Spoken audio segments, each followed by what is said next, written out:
आज प्रसादामध्ये पेढे आणलेले होते, तर राहिलेले पेढे मी फ्रीजमध्ये ठेवले आणि कोंदीच्या भाकरी मला बनवायच्या होत्या. म्हणजे कोंद मी ठेवलेली होती मकर संक्रांती दिवशी, थोड्याशा पोळ्या बनल्या, बाकीची ठेवलेली होती. तर आज मी बनवत आहे. तर कणिक मी अगोदरच मळून ठेवलेली होती. कणिक आणि कोंद एकसारखी असली पाहिजे, म्हणजेच पोळी परफेक्ट बनते, म्हणजे कडेपर्यंत सांज जाते व्यवस्थित.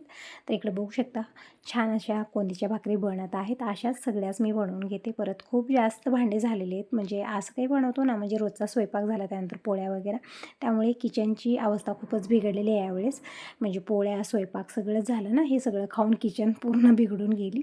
तर अगोदर सगळे भांडे घासले, किचन स्वच्छ करून घेतली. तर किचनची कामं झाली, कपडेही मी मशीनला लावते, म्हणजे कपडे धुण्याचं काम इकडं होत राहतं. तोपर्यंत बाकीची कामं आवरून घेतली, कपडे धुवून झाले. अगोदर मी उन्हाला टाकत आहे. खूप भयानक हवा येत आहे, म्हणजे होटाळ येत आहे, त्यामुळे कपड्यांना मी 2-2 चिमटे लावलेत. तरी ही सगळी कामं झाल्यानंतर आता नंबर आहे फरशीचा. म्हणजे फरशी मी दुपारीच पुसत असते, तर फरशी पुसून झाली. तर हाच होता आजचा व्हिडिओ. आवडला तर लाईक जरूर करा. Bye bye.